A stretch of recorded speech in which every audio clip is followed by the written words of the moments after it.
what else, this is going to be a valuable piece of info. And, oh, hold on a minute. No, I'm just thinking, not just the Marcy pick, but what they can look to pair with it. Because I still think, even though it hasn't had the greatest picks or win rates so far, I think Marcy Visage is a busted combination. And we haven't seen it too much at this tournament. It's not really something that Vitaly likes to pick too much, though. So I wonder what he's going to look to go into this game, or if he just does feel confident enough to be able to go down that Visage route. Yeah, no, Vitaly, he barely touches the Visage from what I'm seeing on the stats. It's actually interesting to bring that up because we have had a decent amount of the Visage appearing with the Marcy. Other heroes I love to see it with are the burst type supports, things like the Undying. We've seen how effective that can be, but I've also seen it be very impactful with Banes and Liches. Yeah, just providing that little bit extra movement speed, or just being, again, typically what you want with your supports is one active one on the front lines, one more on the back lines, just to be that spellcaster. There's a few teams that buck that trend, trying to go either double melee, double in your face, or double range, but you need your cores to be able to make up for that. So different styles for different teams, that's what makes TI great. Exactly, and it's just that coming together by the end of the group stage, having that feeling who's the meta setter, who's dictating the flow, but the crazy part to me is, I don't know about you, Danog, but so far for this group stage, I don't feel like one region has said, this is the meta, this is how we have to play the game. Oh, not a region, but EG are drafting incredibly similar in a lot of their games. That's the only exception that I might have to that. And wouldn't you know it, they're the only team that's locked in to the upper bracket right now. So clearly it's working for them, whatever mindset they've gone towards. It is really around this offlaner that's able to provide a heavy amount of push. But even when they specifically ban it out, we've seen Nightfall be able to make the offlane Primal Beast work and just play an entirely different role. Yeah, it just feels nuts. This hero is so impactful in the support role, but when you give it a core role, like the Primal Beast, there's not many heroes we've seen able to address it, especially whether it's mid or offlane. I think either one is just as beneficial. The mid matchups we've seen, a lot of people testing things like the Pangolier, they get ran down. Any melee hero in general gets ran down. And if you do stick on that outer lanes, there's just more distance to essentially run down these poor helpless supports across. I wonder if they're trying to go for a mid-Primal Beast here, and the Bane is kind of preemptive to not want to pick the Pango for the mid lane. Instead, it's going to be something else, maybe just covering the side lanes. Again, Morphling kind of busted in the right kind of drafts, and with a Marcy, that certainly is the case. You have the flexibility of making this Marcy 3, 4, or 5, still have a lot of maneuverability with your draft here. And, I mean, even if they wanted to run it mid, I guess you could. Against the Primal, you're going to be able to outrange him, and then if he goes for the trample, you can just waveform away. The thing is, as well, you've got this Bane draft, right? So I feel like they're going to look to ban out the Ancient Apparition, because, again, Morphling. But they're just going to look to get rid of a lot of stuff that's going to be able to pick up the pace of this game, and most notably around the towers, because Bane provides nothing with regards to that, and Primal Beast, it doesn't do it directly, he just does it through being able to get rid of the lanes really quickly and then let the creeps do the work. Yeah, it feels like Soniqs draft so far is prioritized around this idea of relentlessness. Just go find kills, go find kills. Spain and Primal Beast definitely enable that. And just that Morphling idea is kind of interesting because we saw a lot of prioritization of it in the last chance qualifiers and it looked dominant. But so far here in the TI group stage, they're going a bit rough. 12 wins and 18 losses. I think that's a draft issue, though. A lot of teams are picking it really improperly. It's something that Fear was talking about it on the draft panel, and I share his sentiments entirely. Every single time that I see this Morphling picked up either without heroes that have the ability to slow down the game to get to the Aghanim Scepter timing, or you don't ban out these fast heroes, you know, your Beastmaster, your Visage, your Broodmother, and you're just able to swarm over him, he feels super impactful, but unimpactful. But if you're able to get up to that Aghanim Scepter timing, if you're able to link it up with your level 18 as well, even level 15 is probably enough if you're having a good enough game, then you feel much more impactful. What Hokori have done with that ban as well is not necessarily the pushing side of things, but they're just looking to get rid of some of these agi heroes that don't necessarily need to rely on their own right-click damage to be able to have a significant impact, right? Naga Siren, a lot of her damage comes out of the illusions and the Riptide that comes from them. So even though you're able to, you know, maybe morph into them with the Aghanim Scepter, with the Stolen Agi and attack speed, doesn't really matter because the illusions are the ones that do the majority of the work. Yeah, and it's also that type of hero that can build a Skadi in the later games. The Morphling really starts to suffer against that. Just feels like all these bans are focused on making sure if that late game does arrive, Morphling can still be, you know, the God King in that 50-60 minute state.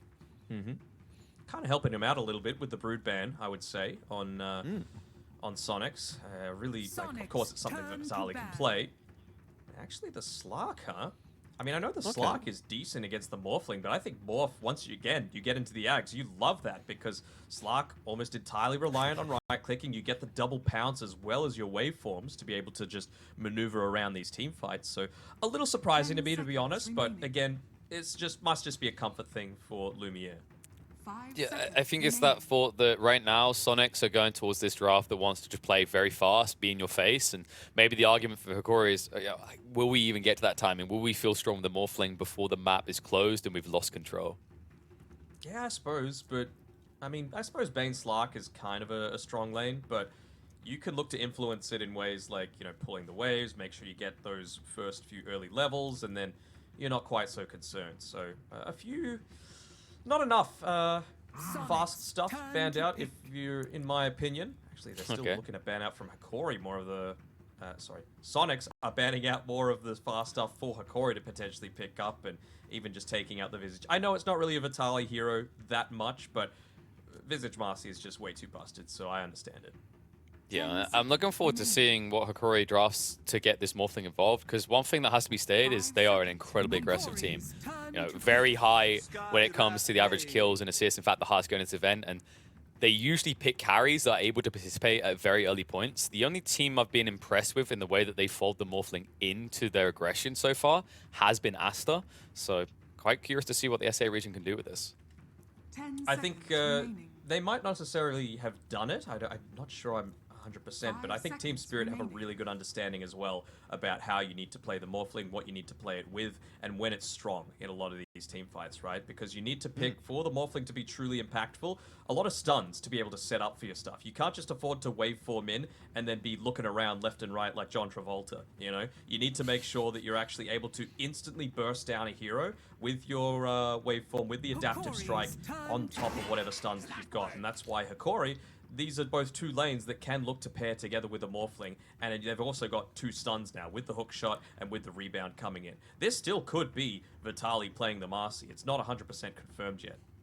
Yeah, because the thing is that Hokori like to run a POS 5 clockwork. Gardic has performed like a god already today on this hero, and it's interesting because I've seen a lot of teams maybe kind of misplay the clockwork or misdraft it, and you can see that in the stats. I think it was around a 35 to 40% win rate with quite a few picks, but Hokori is definitely one of the teams that seem to make it work. I still think Clockwork's incredibly strong. You just got to make sure you're playing it correctly, and like you're saying, they're playing it quite well so far. Again, this slows down the game, so I like how Hokori are doing it, right? Soniqs have kind of done them a favor with getting rid of these two pushing style of heroes themselves, so they're not having to worry against it. And then the Venomancer is just going to be able to, again, set up the Plague Wards, protect the Marcy.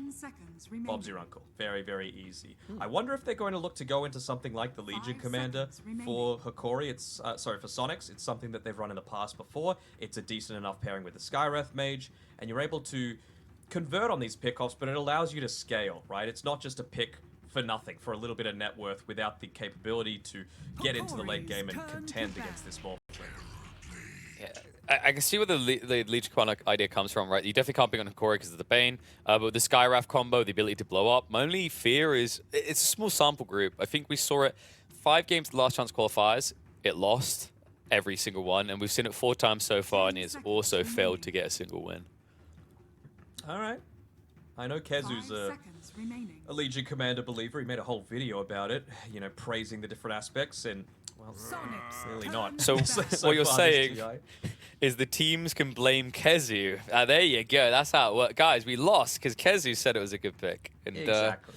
They don't have great jump now, by the way, on Soniqs outside of this Primal Beast, right? So you got to make sure, like, if they can get away with a Zeus here, I think Hokori are going to be incredibly happy. Again, it doesn't really do too much in the early game, but responds great to the Terrorblade, no jump, and you're going to be able to shove those lanes out as well, provided that you've got decent enough vision. Yeah, it'd be interesting to see if Sonic switcheroo a little bit here. Instead of using the Primal Beast, maybe like the offlane role, they just decide to make it the mid if they see the Zeus. On the lane, Zeus does really well because of the Heavenly Jump, but once that BKB comes online, you feel helpless. It's going to be quite some time until he gets into that, though, right? That's the other issue that they've got. Again, like with the Pangolier, being banned out now. Again, it's just something where they may be trying to force a good hero for the Primal Beast to be able to be put into the mid lane. I think right now I'm favoring Hokori's draft quite heavily, but it is an NA Terrorblade, which, you know, they've shown that they're pretty confident with. And I think if they don't get the matchup right and they're able to flex this Primal Beast to be mid instead of off lane, I'm still giving them a chance here. Yeah, they banned the Zeus, nicely done. Now, if it's something that the Primal Beast is able to take advantage of where you don't have that ability to either stay at range or run away, essentially, effectively, then maybe you can look to put this Primal Beast mid, and then, who knows, maybe then it's the Legion Commander that actually does work in the off-lane.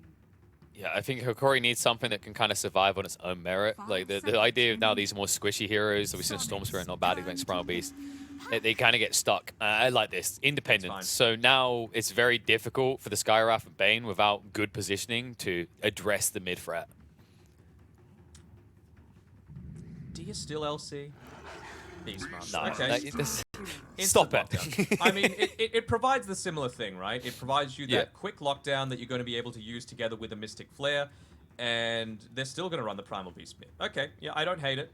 And it gives them a little bit of that faster tempo that I was asking for as well, right? So it's not looking too bad for Soniqs this draft. I think they've certainly recovered it a little bit, and they needed more of that insta-lockdown, right? To be able to catch out the puck, to be able to burst down the Morphling before he's able to shift into strength. So I don't hate it, but Hokori, just with the way that they're playing and with this Venomancer, I think that's going to be such a key component of their success this game. It's going to be core Venomancer. So against the Terrorblade, does a decent amount in lane, and you're going to be able to level up those Plague Wards and set up for the Soniqs roster to not look to just invade into your side of the map and deny away a lot of the farm that Lumiere's going to want to do. Because again, this is a Morphling that's going to be pretty damn passive for the first 20 or so minutes. Yeah, and I think that's why the Beastmaster is maybe one of the better picks, if not the best pick to fit what Soniqs need to do. It's a hero that's going to put that pressure in, it's going to shrink the map a little, and I think what I always love with these ways of rounding out drafts is when you see a more kind of greedy, slower hero like the Terrorblade, it's nice to have some amplification in that offlane role that gets you involved, gets you participating with the creep push as well as the aura. Yeah, I mean, Terrorblade, he can go back into the jungle, and you can look to accelerate your farm quite quickly. Of course, that's the benefit of the illusions with really high armor values, but I think you can still look to get reasonably active early on. You know, all you really need is the treads, the Yasha, maybe a wand, just to ensure your survivability, and then you can really look to play around the map with the rest of your team, because like you said, it's enabled pretty heavily with the Beastmaster, not just from the pushing in general, but the Inner Beast aura as well, right, to give you that little bit of a right-click buffer. But again, Morphling, if it gets to the late game, be worried, because you can just look to steal away a ton of that right-click damage coming through from the TB. At least for him, some of the damage comes from the illusions as well, so... but it's certainly not to the same extent as something like the Phantom Lancer or the Naga Siren. You still need the main TB to do a big portion of the damage. So be on point, or the Water Boy may become your downfall. We're going to hop into the final game here. Hokori versus Soniqs, game number 2, that's right. Almost done with the downstreamy, but a very important game here. Soniqs, if they cannot get a dub here, they're going to feel like their fate maybe just isn't in their hands anymore. Sure, it won't be absolutely over for them until tomorrow, but you need something confident to go into day number 4 with, and a loss is not that. No, indeed, especially considering a win means that I think if they get even a single win against Gaimin Gladiators, they can feel very safe. You know, that might push them ahead of Gaimin, actually, on the leaderboards, and then you start considering stuff about, like, seeding for the lower bracket for Soniqs. So a few of those surprise 2-0s that they were able to pick up against the teams that they are fighting against being relegated for, showing their true value here. Hey, Marcy, what a reasonable hero. Where did you come from? Oh, God, fighter. No way he's getting out of this. TV will just have to walk away and say, I do not know you. They were trying for the denies coming through there on Yuwa, but just against that magic damage from the battery assault with how low his HP pool is so early on, choosing to back up instead. Actually doesn't have any regen as well. I'm assuming that Fada's picked up, the tangos from the base, so, you know, some reasoning behind the death, right? Just ferrying him out a little bit of regen to start the game with. Yeah, glorified courier. It's always what you want to hear you are. with the Metamorphosis, so should at least be able to get some decent CS at the beginning. But does this actually feel like a lane where the TB should feel somewhat content, or do you see him going to the jungle very early on in this one? Oh, they're actually putting so much emphasis on Tafada here. He's stuck inside the trees, and you just died, so you don't want to have to waste that TP and that walk of shame all the way back from base. Luckily enough, not going to be the case. Very fortunate for him as well, because Vitaly, of course, already used the Gale out onto Yoa, and that was coming off cooldown 2 seconds away when he got back towards the tower. Gardic wasn't quite able to get the body block off, though, onto that small camp, so it spawned up on the top side of the map, but it's probably the worst camp that you could possibly want if you're a Soniqs fan. Just so little damage coming through from all of those kobolds that you don't really influence the lane equilibrium at all. It does seem appropriate that your team's called Soniqs and you get the creep that gives speed, though, you know? Got that going for you. And mid lane is fairly even. Is this the type of matchup you want to see against a Primal Beast? Because I feel like we've seen plenty of typical mids at the moment fall flat fast against this Leviathan of a hero. Oh, well, surprise kill. That's not really what's supposed to happen with a Morphling lane, especially early on. But, I mean, Narcy kind of breaks the mold when it comes to what's supposed to happen, as Theolacor, I'm sure, would be the one to land that initiation coming through. I mean, what I see Primal Beast being super strong into is when you're able to push out the lane and then make a rotation really early on, right? But against a puck, you're just going to be able to push the lane right back because you've got two abilities that are able to provide that quick nuke in the lane. So I don't think Quinn's going to be enabled quite as much to be able to make that sort of play happen. Oh, yeah, the good news is at least his supports can maybe find time to stack, and definitely one of the best heroes at taking stacks early on that I've seen out of the mid. Just get that trample up to at least 3 points and you're laughing to the bank. Denies once again contained in the mid lane by Quinn, but all three lanes slightly Hokori favored, to be expected with those first couple of kills both on top and bottom. Skywrath, it feels like every time I see a Sky, it's some sort of frustration hero like the Marcy. It just feels almost impossible to play your game when you are a walking glass cannon. You can just see Lumiere here, like Theolacor is doing a great job of making sure to bully away the Skywrath Mage, make sure that you're able to stay in that Agi form for as long as possible and secure these last hits. And he needs to be very cautious about his positioning on MSS as well, because we saw what happened last time. Even without the adaptive strike, Lumiere is able to just come in, still fully Agi shifted, and then pick up that quick kill. Yeah, and although you'd think maybe need to show some respect a bit later, but that's only going to come once Primal Beast starts to rotate. Up until that point, just a typical bully lane with a Marcy is they're going to be able to enable another one here. SVG, or MSS Robert can't get out. No escape there. I mean, this, you see how easily they die now. That's just disgusting. Yeah, and I would understand, like, a lot of the time if you're wanting to be out of position for a stun, but again, Marcy breaks what is balanced. You're just able to leap off half the lane, essentially, to be able to find that gap close. And even a speedy hero like the Skywrath, who, by the way, TPing top, not wanting to come back into this lane, at least they'll get a kill here for Yoa. So nice little change up coming through there by MSS. Yeah, Gardic was tempting fate for quite a while there. He kept being a nuisance for Fada, so nice rotation. I like this idea of just shifting away from the Marcy, though. Typically, around this point, she's the one rotating to a new lane and finding a free kill. Still stuck bottom for the next little bit, but it's not like Leslau's going to have the easiest time down here solo as well. At least the lane was in a relatively decent spot. He's making sure to just pull it back a little bit deeper underneath the tower. Fun Enough hero. to kill him, though. He'll live. Yeah, he's got the Helm of Iron Will, right? So he's got that extra 6 armor. He was standing underneath the tower, so the extra 3 on top of that. So, lane pretty well positioned for Leslau to still get a lot out of this. More importantly, in terms of the experience, because that's what's going to enable the kills onto the puck, onto the Morphling, is having that Primal Roar available. So Lumiere is going to need to keep an eye on that and make sure he makes that rotation out of the lane once that does start to become a factor for these kills. MSS, when life gives you lemons, you sell the lemons and buy something nice for your core. He's starting to start camps for Quinn, so we'll be able to escalate his mid at least, considering he can't do too much in this bot lane. Oh, you just saw Theolacor just kind of looking at him, saying, "You sure you want to do that, bro?" After the last couple of times.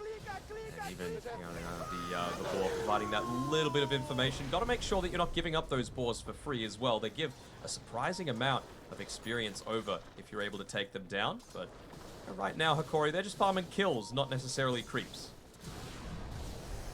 But Hokori being so low is kind of a liability to that idea right now. Just time to play full defensive. Good choice by MSS to come back on full regen with the Basti and the double mango. At least find that pressure. Be cool to see if he can make some sort of rotation happen onto mid, but to achieve that analog, yeah, he's going to have to probably overstep. Mine actually is looking to build up one of those stacks for Quinn that we were talking about, and well, Quinn's lucky enough anyway, where he's able to get the illusion runes. So nice little thing to be able to dispel off the slow from the dispose, the slow from the Venomancer, and just slamming this puck into the ground as well. We'll be able to get rid of the silence as well if they look to make an aggressive attempt onto him. He's like, dragons aren't real. And I was like, okay, bro, it's fine. I just want to farm anyway. A little bit harder to farm on puck these days due to the illusory orb costing so much more. The small camp does mean that you don't get the double value out of the illusory orb anymore. They've certainly equalized these lanes a little bit now on Soniqs, right? With that rotation up top, with the kill, taking some of the pressure off of Yuar, means that you can more easily get a few of these pulls happening. You can farm underneath your tower, you've reached level 6, and you also have the potential to rotate back towards the jungle if you really do need to. The downside is not too many heroes that you've got are going to be able to defend this tower if Hokori decides to put a little bit more emphasis onto it if Yuar doesn't stay in this lane. One of those frustrating situations where, you know, you probably do better just moving away, going to the jungle, but the knock-on effect once that tower is gone, you know they're going to be partying in your jungle. And when you look at Hokori's heroes, they definitely have plenty that can do that as they're partying in the bot lane. MSS gets caught out. Hokori not showing the appropriate respect to Leslau though. This is a level 5 Beastmaster. You're a level 4, know your place, Beyond. Yeah, I wonder now with this mid lane shoving in, I mean, Quinn, he's probably wanting to get rid of this siege creep first. Actually, the illusion rune pops might just be using that to be able to push out the next wave, be able to camp up some of these power runes, but he's going to make the movement down bot. It wasn't scouted out by the... Actually, it was. There's a little gap in the trees there, so they see that Quinn's hanging around the bottom side, wanting to make that movement happen. SS is going to start moving towards mid. Pulverize going to come out, but they did use the Dream Call. And they will tug him out of it. Nice use to dispose, and no easy escape now for Quinn. Illusory orb through. Hasn't got enough damage. This hero just so tanky. Reinitiates with the onslaught. Through on the other side. Silence will come out. Feel the core at least able to dodge it out long enough. The arcane bolt won't be enough. Yeah, that ancient seal increased magic damage might have been enough to do him in, but well, they're just going to look to make another move. That's the advantage of the Primal Beast. Okay. Yeah, he actually was going for a cheeky Sunder play there. Did end up leveling it at 6 in the end. Not something the TBs do often. Primal Roar, ready to go. Not wanting to reveal too much. It's about the power of behavior as well. And as he looks to make this more aggressive push forward, he doesn't get the strength morph. He's gone. Nice pick coming out from Soniqs. Will definitely lead into the tower as well. Best build that they could have got on the map as well. Look at that Morphling's net worth. He was so far ahead of everyone else. Killing spree given over to Leslau as well. Very important for them to look to get into that Helm of the Overlord as quickly as possible. No real ways to quickly deal with that as any of these heroes outside of the Morphling, so it'll force him to go into a more vulnerable position to be able to defend some of this tower siege that's coming from Soniqs. And I mentioned that that is the big way to be able to deal with this Morphling, is play fast and play with these instant pick-off tools, and you've got that with the Fiend's Grip, with the Primal Roar, with the Ancient Seal. Corey say, I don't like what you're doing with the map right now, so I'm going to have to even it up again. So they will shift Lumiere top and take out the tier 1. So as soon as they lose some map on the bot side, they at least rebalance it on the top. You would have to say that the Terrorblade's going to be able to pick up this farm just that little bit quicker, though. Popping the Metamorphosis just for the purposes of being able to secure this hard camp. They're going to look to get a free kill, though, onto Vada.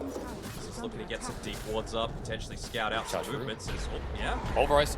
They've got the Arcane Seal as well. That is a dead Fairy Dragon. Good strike in by the side of Soniqs to now start taking control of the primary Radiant jungle. Lumiere's doing exactly what he needs to, though. He's happy to set himself up inside of the Dire jungle. He's playing around an Observer ward. He's keeping the lane pushed in. And I mean, you could make this rotation back on Fada. I just really want to see the location of Lumiere, but I don't think anyone's going to be able to connect through onto him to be able to get a kill. Right now, he's just trying to play the distraction plays, but Lumiere doesn't care. He's got the vision. He knows when these rotations are coming. Biggest permanent from clearing the whole stack, and then also in the meantime, Radiant stacks are being taken away by Quinn, so just accelerating this Primal Beast, getting him close to that BKB. And meanwhile, Hokori getting closer to clear map control, shifting in to take the tier 2 tower, tier 1 tower rather.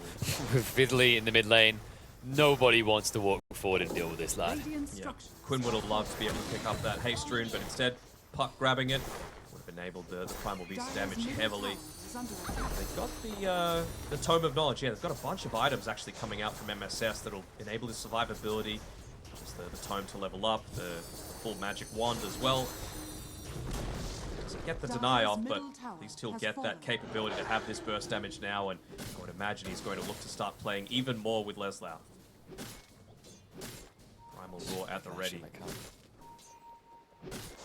Definitely want to target. Gardix needs to desperately get some XP as well. Just level 5 still on this clockwork. Like Marcy got a little bit of XP priority. Really would love to have that hook shot so that you have a cheaper form of initiation than just needing Dream Call every time on the side of Hokori. This is all under vision though. They've just been walking underneath Hokori Observer Walls for quite some time. Fada. The pie in the tree lines. Felical's dying to the tower. Oh, yeah. Mistakes made. Still 11 minutes with the support. Tried to turn around for the adaptive strike there. Lumiere, he's just gone. He's dead. They'll throw everything but the kitchen sink at him. And Poison Nova comes out on the bot side. Leslau will use the Prime Roar though. It didn't clip on a Yuar, however, he lacks the mana to fight. Meta on cooldown for 4 more seconds. Just doesn't matter though, it's too late. Try and connect onto one more, and they do. Got it. The cogs off the mark though. They've at least got the Dream Call. He has got the wand, so he could go for the Sun to play, and we'll switch Chiru with Gardic, but nobody's coming to help you, son. They all Soniqs committed so many TPs to top. Actually coming, might try and bully him away. Ooh, the Core gone for just that one more. He's like, no towers, I hate these things. Yeah. Tier 2 towers. Tier 1, I think he's still fine with diving that one. Speed of diving. Quinn's back in. Where are you going? Through the other side, Gardic trying to make a nice exit. Feels like one more tap is going to be coming his way. Quinn just needs that slap, but the slow animation. He'll get it. Longest swipe I've ever seen come through there. Of course, you don't want to be forced. He has very big fists. Yeah, with the battery assault going. Yeah, but why was he able to get the right click after he got the movement speed bonus on the clockwork, you know? Because it's dumb. Yeah. It's weird as well, because it almost feels like that extra movement speed, I don't know if it affected the battery assault at all. It's almost like he kept clocking him with the battery assault, and that's why he couldn't. But the moment he's out of range, it's like, oh, I'm not stunned anymore. No, this is definitely going through. Oh, so, yeah. Just classic Marcy, I'm helping. It's almost like you're just saying that while throwing your teammate into the enemy team. Vitaly just wants to play around with anyone right now. That extra little bit of movement speed that's going to come from the phase boots, and they want to find this pick-off to enable the Spirit Vessel to come through. Really going to do a lot to be able to deal with Quinn, who's still a little bit away from that BKB, just about 1,600 or so gold. And he's going to look to avoid the lane for the next little bit, at least until the Fiend's Grip is back up and available. They're always going to be on the hunt for Lumiere on the Morphling, who, by the way, again, what is it with these SA cores and just being able to find the farm? He's damn good at it, and he's damn good at finding a way to participate quickly, so look out for that in the next 2 to 3 minutes. He will start partying with the other 4. For the time being, Hokori have to make do less. Win. Baits it all out. They do commit a lot here and get nothing for it. So they're going to try to back out. Nightmare's going to be used, and there's going to be the commitment. The Fiend's Grip interrupted by Gardic. The charge through the onslaught. Quinn now on top of the clockwork. At least slow them down from pursuing, but he can't stop them from finding a secondary kill on the Felico. And the Primal Roar through. Follow-up silence is good enough, and that's going to be a dead puck. All right, this is what you do. You pick up the pace. Quinn's even going for the dive behind the tower, realizing that the Morphling isn't ready to be able to join in onto this one just yet. Kind of wanted to see Lumiere perhaps play a little bit more aggressive around the top side. That's what this Observer Ward's been inside the Dire jungle. It's to be able to protect his farm, but maybe just having seen Fada previously, thinks that maybe he's got some counter vision up. He's correct, by the way. And wants to have that Manta style available just in case they go for the kill attempt onto him, like what happened previously with the Mystic Flare and the Ancient Seal. So Manta's going to be able to prevent at least those sorts of deaths. Just to see when he's ready to fight. I mean, it's still that problematic issue. You know, the TB hasn't been forced to show up to too many engagements either. So while he's a little bit behind Lumiere, he's still doing pretty damn well. And you start to think, like, who's going to be better in that late game, TB or Morphling? I think Morphling still, but yeah. Again, if you can find the pick-off, doesn't matter if you got the Aghanim Scepter if you're never able to use it. And you've got the vision from the Beastmaster Hawk, you've got multiple initial lockdowns coming through after the BKB, you can even afford to go like a Blink Dagger on Quinn just to be able to find that quick burst. I love the idea, you know, maybe like a Swift Link down the line as well. Especially if we end up going real deep. Hey, if we're that deep, you love the right? Swift Blink. Yeah, I'm not saying quick here, right? But like you mentioned the Blink Dagger, the idea of it scaling into Swift Link is quite nice, especially if you eventually go for, you know, let's say we get that late, we're probably looking at Ag's territory because you're so fat you bother to go for a Swift Blink. It's a possibility. I'm dreaming of those late games now. I like the overwhelming Blink for the Primal Beast. I mean, you're already so tanky, right? You build into the strength, and a lot of the time, it's more about just slowing down the enemy, forcing out things like the BKB. You're pretty happy if you could do that with how low all of your cooldowns are, right? You just retreat because of how tanky you are, and then you look to re-engage when they don't have those tools available. Oh yeah, I meant like the late game for the TB is like an answer to the Morphling's mobility, right? So anything you can do, anything better. And oh, the clip with the onslaught and the Hawk! It blocked out the counterattack. Now, luckily for Analog, Gardick's still going to be able to be a nuisance, but it does mean he's going to have to die for it. I say that. On top. They want to find this quick pick-off. He TP'd out. He got out. Oh, no. Just able to miss. Oh, my God, and Quinn's dead. No way. No way he gets away from this. He has to leave. Analog wasn't able to do enough damage in the end with the Witchblade. Be careful with those creeps. You're sitting pretty low, Quinn. Quinn? Oh, my God. Ball farm. That's what he's angry about. I need more gold. Buddy, you need to leave. Oh, the rocket flare was on point as well, but I actually looked at that. It was just level 1. If that was maxed out, that is a dead Primal Beast. He's playing with fire, man. This Queen's like, I can't pull out this game, guys. You're both richer than me. I want gold too. Lesnar says, dream on, buddy. I'm getting way too much for free kills like this. Should be able to pick up the BKB at least for Quinn, though. All the way back to base. He'll be able to TP through with the Tumbler's Toy as well. So again, just that little bit of extra gap close and immediately looking to join in onto the rest of the team, fight around that Roche. Fair enough. Mystic Flare comes out, and that means he has to walk towards Yawar. He was looking for a Poison Nova, but he will be denied it. And now, outside that Roche bit, with meta used, Soniqs know what they want next. Yeah. Will they go for the hero play, though? That's the question. Gardick, he's smoked. He's a solo smoke coming through. Gonna be considering it. Still 8 seconds until that rocket flare is available. Yeah, but he's spotted by the Hawk. No, he's under smoke. Oh, true, yeah. If he comes close, though. 3, 2, 1. Hook shot in. No way. No way! He gets the kill and the Aegis. What is it with Gargod today? Oh, my man. Oh, they found the puck, though. Puck kill on the top side would be huge, but they don't have the Mystic Flare available. Bye.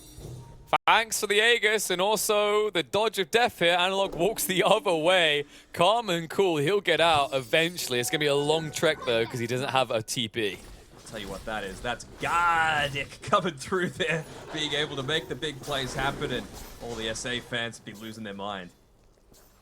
Absolute lord of clockwork in my eyes. Honestly, it's been stand-up performance after stand-up performance. You know, this one's a little bit rougher for him, but just moments like that. Biggest Aegis yoinker in TI, it feels like. Philico, in the meantime, will be found out in the bot lane. Lumiere is in the neighborhood. Might want to get out quickly, seeing as the Beastmaster is wrapping around. Oh, they pinged it as well. He's going to move in. Lumiere, Primal going to be there, and he didn't morph. They've got the Nightmare. And they will use it before he can waveform away, and they have got the silence. This is going to be a dead water boy. Quinn even hops in to join the party. Lumiere somehow dodges death. Manta in the waveform will get him out of what looked like a guaranteed timeout. I mean, this is just the thing, right? Like, you went for that previous kill onto the puck up top, didn't have the Fiend's Grip with the Mystic Flare in combination. That time around, good initiation through with the Primal Roar, but you just don't have the damage. You didn't have the Fiend's Grip. The Skywrath Mage wasn't there, so it just feels like Soniqs not quite on the same page, playing around each other. You can see that they have the tools to just take him out as well, if they're in sync, if they're in time, but yeah, just a few seconds can be the difference here. And I'm starting to get a little bit paranoid about Lumiere. You know, you can talk about this net worth lead all you want, but realistically, Lumiere, despite the 2 deaths, he's still leading ahead of the TP. And especially thanks to Gardick, they don't have to worry. Ags, man. He's one component away from Ags, and he's nearly level 15 as well for that extra duration. Deep breaths. Commitment deep by Quinn.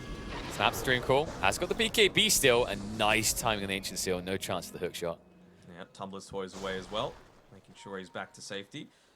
MSS was starting to deny the Ancient Granite Golem. I'm not sure if that's the best play for Sonic's chances, but you've got a Siege Creep now, in addition to the Helm of the Overlord. And they're probably going to need to expend the Glyph, although Hokori are going to do everything to make sure that they don't. And they're even able to just keep this one shoved out. That's the impact of having the Venomancer, right? Just drop down those Plague Wards in front of the tower. He's about to hit his own power spike, hitting up onto the level 12.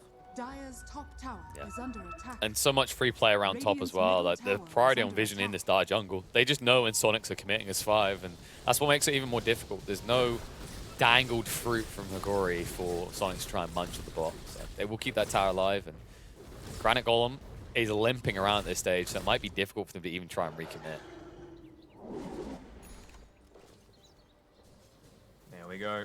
That big timing exactly syncing up together with the level 15 as well. So, you know, it's not like the 95% uptime that you get once Morphling hits level 18, but it still feels pretty damn good. Yeah, and at that point he's only 3 levels away, which could come very quick. The question is, do they smoke underneath this Hawk? And they do. So they see that he's got it, and they're going to be able to set up accordingly. So playing around their vision, that's where they're pinging right now on the map on Sonics. Can they look to get the jump? Leslau can't afford to die first. They're using the creeps as that initial scout, and they're going to go for their own smoke. I don't think that was caught out. River. Hook shot connects on the Bane. Perfect target to take out at the start, but nice control. Quinn interrupts. We'll get the Pulverize out. The Mystic Flare as well, doing a lot of damage to Lumiere. And now with TB in the party as well, Morphling's gank attempt is going to turn into a fail. 2 going down on each side, but they do take out the Venom, which is a bigger deal in favor of Sonics. Was it was, but again, Mystic Flare, Metamorphosis committed. Primal Roar, even to a lesser extent. I think that fight goes horribly if Sonics don't have Quinn literally charging through 3 heroes, interrupting that initial kill onto the Bane, just so that they need to commit that little bit further, you know? It's a godly hero. We've seen plenty of times when you're playing around these choke points, Primal Beast just seems to be the new generation of Pangolier. Ruins everything that you intended. I have a question about Quinn. What do you think, if we just have a highlight over him, what do you think that suffix to his name means, tree number 4? Is that just like back at the school plays where you're able to, you know, say, oh, my kid's tree number 4 in the play? That's what's got him kind of bummed out half the time, you know, just having flashbacks to that. Why do you have to bring it up, Danog? He's like, I'm having a great game on the Primal Beast. I'm not even getting that much net worth. Don't remind me of those terrible school plays. He's named himself that, all right? He did this to himself. I'm just assuming. Maybe it's some inside joke as well. But maybe it's next level. Maybe he thinks that enemy's going to try to use tangos on him. He's caught out a little bit solo as well. Or is he? Bye. He's still got the trample. You can leave with the trees. Prime Beast is going to be in. Pulverize the Fiend's Grip, and that is a dead Fairy Dragon. Even find the follow-up on the Clockwork, and too late for them to really try and turn the fight around. They'll at least pluck the chicken. Lumiere has partied the Terror Blade, but the real TB is too quick to stand up and leave. I mean, they're still just going to be wanting to rinse and repeat this one. They're going to have the Metamorphosis up in 40 seconds. The Morph is going to expire, so all of that attack speed is going to come back. And again, Morphling isn't quite level 18 just yet, so you're going to have this small window where you're able to make that gank attempt happen. Still have the Primal Roar, you'll have the Mystic Flare back up and available. You just got to make that move quickly on Sonics if you want to make it happen. And well, this is something I was a little bit worried about because people can get caught out by this. So he's going into the Lincoln Sphere on Yuara, and I'm sure he's thinking, well, that's going to stop the Morphling from going into me, but you can actually use it on the illusions as well, and it still provides the same benefits. So, of course, the Lincoln's not going to be able to block that. It's going to be a rough one for him. And I like what I'm seeing out of Analog. He realizes what his role is in this game, has queued up the Aeon Disc next, and next time that happens, he should survive long enough that he can maybe commit Dream Coil, and that'll give enough time for that Morphling to plow through Sonic's lineup. Even just, you can see what they're itemizing for, right? Live for as long as possible, make yourself the target, allow Morphling to get into position to influence this team fight. And, well, he almost certainly is going to get to that stage. I think they've gone back, they haven't said, all right, let's take these next few team fights, let's get our level 18 on Lumiere, and more importantly, let's get this Skadi, such an effective tool against ranged carries to be able to slow down that attack damage and just the speed as well that they're able to attribute. They're already taking away all of that attack speed as well just by morphing. Hold on, Marcy. Actually, no, you know what, screw you pick Marcy. This is deserved. But still, he almost looked like he'll get away. But the newer hero prevails. Nice little rotation there. I didn't even need to use a Fiend script. Just a casual Nightmare leads into a nice kill.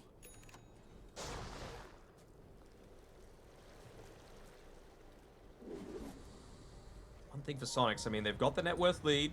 They've got the win probability of about 2-1, but are they going to be able to close this one out? We saw that they were in a pretty good spot in game number 1, and then just Lumiere popped off on his Shadow Fiend. Obviously, no Shadow Fiend this time around. Made sure it was a first phase ban priority. Lumiere is closing in on that 18. Closing in on the Skadi as well, just about 1,500 gold away. So if they can make the space so that they don't lose too much more out of this, they'll be ready to fight by the time that second Roshan's respawn. Yeah, and when you compare to what you are getting, it's almost the man to complete. It's not really the same level of impact. So when it comes to that Roche fight, you definitely start to favor what Hokori are going to be cooking for more so than Soniqs. Yeah, I mean, it'll be nice to be able to get out of the silence for sure. That's eventually going to be coming through from the puck, but yeah, certainly not on the same level of what it does for your team's potential in a lot of these team fights. And looking to make sure those silences are on point. You'll notice the MSS is doing something I feel like we don't see too often on Skyraf. He's going towards a Blink Dagger. Okay, yeah, you really just want to be able to close in and be able to connect through. I mean, if Quinn's got a Blink Dagger and MSS has a Blink Dagger, you don't need to necessarily rely on Leslau to be able to get that initiation through. He's going for a BKB for himself, I believe. Smoke now coming in. Roche, of course, isn't up yet. Soniqs don't know that. Instead, they want to fight. BKB. Poison Nova does come out in time. There's going to be commitment in by Feel the Core, jumping right on top of the Skyraf and a charge through by Quinn. It would connect for a second. 2 members of Hokori down. Rest in full retreat. Gonna check Roche. Not going to be available just yet, and they want to try and catch Garda because he's on the retreat. Underneath the Observer Ward, they'll be able to do it, but will that be able to slow him down enough? Still 4 staff available. He's got the cogs as well if need be. Might be able to get away though. The nighttime. Calm. So calm. See ya. Slippery little metal man. Yeah, they didn't hear his armor dangling in the trees. They can hear the what's the word I'm looking for? The clanking. There you go. Yeah, you got there eventually. Words are hard for me. You know how it is. Yeah, British. I understand. In it. So doing their best to push the lanes out, cut behind the tier 2 on analog, delay out the potential for Soniqs to go into this Roche, and they're the ones with the first understanding that it's respawned with that Aghanim Shard available. Would be a big benefit for Lumiere to get this one, because of course he's got the Skadi now, he's going into the BKB for himself, but if you could just look to make sure that you're not getting stunned, and you're going to have the Aghanim Shard, right, to be able to make that turnaround. That's the big thing. You can start morphing while stunned, so it's going to be all on the back of the silence coming out from MSS. Yeah, but you know, to get the Axe Shard for free, you have to take the Roche. And right now, it looks like Soniqs have more interest in it. They're not wanting to let him do it again. We've been here before. We don't want you getting the Axe Shard as well. So they will clean up Clockwork, and instantly you see Hokori. They cut him around. They were coming towards the pit. They say, "There's no reason anymore. This is done. Let him have it."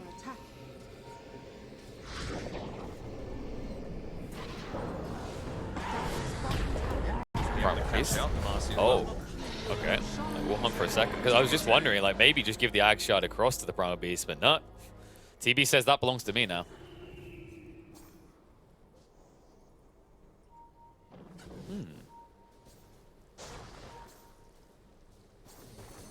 I wonder if Demon Zeal is really that impactful compared to Rockthrow this game. Oh, pause that. Leslau. BKB. We thought about it. Primal will be thrown out. It says screw it. I'm a SingStar fan. I think Quinn is not standing around in team fights throwing rocks. He's wanting to get up in your face. And I believe he's got the Kyron Sange finished up now as well. So just that little bit of a damage boost as well coming through. Of course, what's the BKB situation look like? Been able to pick one up for Fiola, of course, so that's nice. But it's just him right now, so you're still going to get a lot of value coming out of this Primal Beast when he makes those engagements, especially now with the double damage as well. You pop that and your trample damage just gets amplified even further. God. Yeah, you know, Analog, he went the other way, right? He went for that on disc that he's always holding on to. It's still locked, ready to just be combined if he gets jumped, but does mean you're still very exposed in these fights. Oh, knowing that, Soniqs are hunting for targets. Take anything they can find right now. Pretty much everything available. Prime Roar only on cooldown for 25 more seconds. They find instant blink. Pulverize. No hesitation. They even force out the hook shot, which achieves a grand total of nothing. And the Fiend's grip has caught him. Morphling is gone. Lumiere now gone for 75 seconds. Full control of the map falling now to Soniqs. Got a little bit greedy there on Lumiere. We're able to get in and just burst him down. So all that Aghanim Scepter, all of that survivability, all that net worth doesn't mean jack if you just get burst from 100 to 0. If you think about the way that he's itemized, it's all about how I slowly whittle away at my opponents, how I run them down. This itemization doesn't work too well when 5 heroes are converging upon you. And that was with the double damage as well, just providing that extra bonus damage coming through from the Quinn Primal Beast, and he's just going to look to amplify this even further. They push up into the base, no buyback for the Morphling. Have this this fortification, but plenty of units to be able to soak up this damage. Quinn especially, they're even able to maintain the Helm of the Overlord, still got the siege creep. They can't fight into this on Hokori. They can try to slow it down, but you need to be careful not to come too far forward either, especially when a hero like Vitali. This is big though. Poor little Veno. They committed the glyph there. They're even able to maintain the Helm of the Overlord, still got the siege creep. They can't fight into this on Hokori. They can try to slow it down, but you need to be careful not to come too far forward either, especially when a hero like Vitali. This is big though. Poor little Veno. They committed the glyph there. They've still got a good 2.5 minutes on the Aegis as well, so they'll be able to claim this lane of Rax, but means that if they lose another team fight and the lanes are in a bad spot, then Soniqs are just going to be able to go back and take an entire extra lane, maybe even 2. Gonna need to fix these other lanes first. Mid lane, top lane, both pushing in. Means that Hokori are gonna try and get them on the retreat. Credit where credit is due. Analog instantly, as soon as they lost Lumiere in the jungle, he's pushing out that mid to cause this problem. Especially with Quinn away. Quinn's away from the team, so they want to try and catch him out where they don't have this team fight control, but it's a good full retreat. Let's say that you are. He's going to put himself on the front lines. Oh, it doesn't pop the Manta Style with the adaptive strike. So. He can go in. There it is. He gets the pulverize straight away. Hook shot to intercept. Onto the back line. Fada's going to be targeted out, and Quinn just causing anarchy in the middle of the mess. Guardian will be traded out in the end. Front row has been committed. Poisoned over as well, and Yawar has to stand and fight. Pushes the Marcy away. In the meantime, Lumiere will hunt on the side. Quinn is going to be taken out. A buyback committed by the Bane, because everything, all hands must be on deck to protect the Yawar. Where's the Sunder target? Can't get it. Nice move away. Lumiere snipes another one. Looks to pluck the chicken. We'll look to move away now. We'll turn and fight for the moment of mistakes made maybe for Yawar. He hasn't got the meta for 5 more seconds. He hasn't got any way to protect himself. Leslau is going to be hunted. It's just all falling apart. He has to go for the metamorphosis, but they can commit in now. Lumiere's going to stand his ground. There's no protection for him. No Sunder, no BKB. No way out for Soniqs. They are dead. See what a Morphling's able to do, right? The survivability, as long as you're the ones that get the initiation, all on the back of that lockdown. Lumiere doing an insane amount of damage in that team fight. 8.8 thousand. More than the rest of his team combined. And well, they're able to even chunk through this Terrorblade, who had a 4 or 5k net worth lead at the time. And the second life. And you saw how they just took their time with him as well. They realized when he was or wasn't a threat. Didn't even give him the prime opportunity for a great Sunder in the end. Just great flexibility around the fight from Hokori. And now just shriveling up Soniqs' lead that they worked so hard to build. And it's even going to get to the stage where Theolacor might feel a little bit more confident in jumping in onto the front lines, right? You don't want to be using that Primal Roar onto a BKB to support Marcy. But might get to the stage where with the Basher being picked up, he could just look to delete someone solo. Good lord. It's just, it's difficult as well, right? Like, but before we've seen fights where Leslau's army especially is in good position, so you can't even hook shot to try and interrupt the pulverize, but now it just feels like Gardic is finding ways to weave in and intercept you, and as you just mentioned, the follow-up of Marcy is going to make this game feel almost impossible for Quinn to play. Smoke coming out though. Corey. Don't want to rest on the laurels. They want to try and take map control. It's just over 2.5 minutes until Roche is potentially up. So they want to try to get some good vision down and take away the dire jungle. It's not underneath any sort of vision that they've got right now on Soniqs. Of course, you're playing with the Beastmaster, so you're always going to be able to send that Hawk out. But they are playing around this small area of safety that they've got right now. The entire army of Beastmaster creeps just everywhere. A little bit of a safety net, but oh, they might actually spot out Yuar playing on the back lines. I think with that observer ward, he's going to back off to the safety of the rest of the team. Yeah, and the birds are snitching, so they spot Hokori coming in. Nice little utilization of the Beastmaster. Always an upside you have, even when you're behind. Take every little advantage you can get. Hokori looking to get an advantage in terms of towers here, moving in onto the tier 2 mid. Lumia unlikely to be contested in this endeavor. They are smoked. Sonic showing signs of a want to fight, a desire for it, but no opportunity arising. This is an all-in play by Quinn. I mean, he's gone and bought all of the components. Never mind, wow. fight. BKB, he gets in, controls up, but the Poison Nova is going to come out. Nice interception and interruption. You are on the low ground, not able to even fight here. They're going to split and run. Quinn is going to be gunned down by Lumiere. Promo committed and nothing achieved. Sonics are falling into pieces here. TB will try to run away, but Meta already committed, low HP. Even if he somehow gets out, there's nothing left to do. Lumiere will run him through as well. Welcome, ladies and gentlemen, to the Morphling Show. He's here, and he's not going to stop. And I mean, like I was saying before, Quinn, he actually bought out 2 components of the Refresher Shard. So Orb, rather. So he's not going to have this buyback for the defense. Even if you bought back on the TB, Demon Zeal doesn't feel like it's going to be enough to deal with Lumiere with the stage that he's gotten to. He's overtaken the Terrorblade. He's got that advantage. He's got ways to be able to pop that Lincoln Sphere, even if they only find out the real TB. And the beautiful thing is Roche could be up in 15 seconds. Hokori won't just take a great fight and take a lane. They're likely to now take another objective. If Roche comes up fast, Sonics have to be crossing their fingers and their legs, praying that it's a long spawn. It's not that long. 40 seconds away, and it's still going to be about 30 or so seconds where that metamorphosis isn't available. Like, he's just getting silenced and chain stunned way too much. Going into the BKB next on the Terrorblade. Question is, will he be able to pick it up fast enough before they're having to deal with 2 lives on this Morphling? Because right now, 1 seems enough to wipe them out, and now he's level 25. 2 waveform charges going into the Satanic as well, so as long as he's able to pop that, don't even need to commit the BKB if he gets silenced. So you can just use that waveform through an entire creep wave or an entire team fight. You're back at full HP. Yeah, it's like one of those moments where you just want to actually quick VoIP a TB Pro just to have him look at your War's items and try not to cry. It's not a good feeling when you have to go both Lincolns and BKB, especially in this type of game where you're already being outscaled by the Morphling.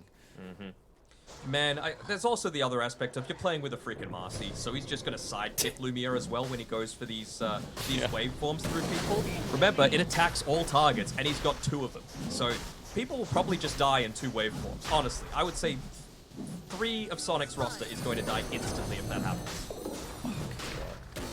And, you know, it starts to feel like choke points that previously worked for Sonics with this Primal Beast are now going to start working against them because of those details like the Marcy and the Clockwork.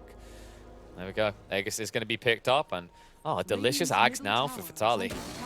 Big boost to the Poison Nova. Oh, that max HP damage is just ridiculous. I mean, when you think about it, 20-second duration, 4.5%. Let's do some quick maths. That is 90% of your HP done as damage without even taking into account the other magic damage that comes out that isn't percentage-based. The fudge? Yeah. How's that reasonable? Especially with TB. He's bulked himself up to 3.5k HP, and that's not even going to matter anymore. Yeah, say goodbye to 3k of that. Oh, look at the plus side. MSS isn't going to lose that much. He doesn't have that much. Well, not anymore. Case in point. Maybe just with that Aegis not feeling like he needs the Satanic on Lumiere. It's just about being able to continue to man fight against the Terrorblade, going down the damage route instead. Don't hate this option either. Just adapting for the different stages that the game is at. I love the way that Lumiere looks to itemize. Yeah, he's brilliant at this. He's really on point. In fact, all the SA carries I've seen so far really on point at like just doubling down on the win condition. You know, there's so many times where you're ahead and you see carries try to protect that lead, but if you have this type of upside, why play to survive when you can play to win? I just don't know how they kill Lumiere twice. You know, they've got even little things like the telescope being held onto by the Clockwork, providing more scans, but he's oftentimes going to be in there with Lumiere in the thick of it, so providing more attack range. He's holding onto the Enchanted Quiver as well for that instant burst. The supports aren't going to be able to move through this. And you've even got the Lotus Orb, you've got the Lincoln Sphere, you've got the BKB, you've got the Aegis, you've got the Cheese.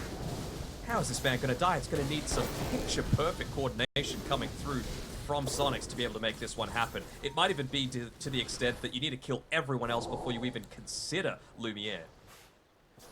Maybe Lumiere plays with like an old Windows 98 mouse and keyboard. Maybe they break halfway through a fight. You can't activate BKB. That could be a way. The old trackball or whatever it is. It's on the top. Yeah. It's just a little bit slow, but... he's just in the middle of the fight. He has to unscrew it, pull the ball out, and just blow it clean. You know, just get the dust out. Yeah. I agree. It's definitely a mountain they have to climb. Even more so when it's just Yawa versus the world. I mean, it doesn't matter. There's stun control anymore. I feel like the Primal Beast and the Beastmaster are like puppies at this stage. It's just a similar sort of strategy from what we saw last time as well, right? Vitaly makes himself hard to kill. He's got the Wraith Pact, he's got the Lotus Orb. He's going back and forth between holding the Ogre Seal Totem, but you've got him up with the Aeon. Hook shot in. Bane's just gone. Primal Roar already committed. Leslau did use the BKB. Everything under the Morphling. That's only going to be the first life. Control's going to be there on the TB as well, and he's already down to half HP. Lumiere just won't let it be. He's going to hunt deep up. Buyback was committed by the Bane. Analog in pretty deep, will get away, but before he does, he ensures it's a die back for Fada, and all they get is a mere Marcy. Back at the base, they're forced to use the glyph to potentially provide a little bit of respite from these creeps hitting into the base, allow the backdoor protection to kick in, but mid lane's pushing in as well, so Lumiere just pops the meta and starting to siege down these towers. Hello base, goodbye base. You used everything and you didn't even get one life out of me. Still a minute and a half on the Aegis for Lumiere. Likely that they are going to hang about. No rush to leave the base of Soniqs as they'll start to move towards top.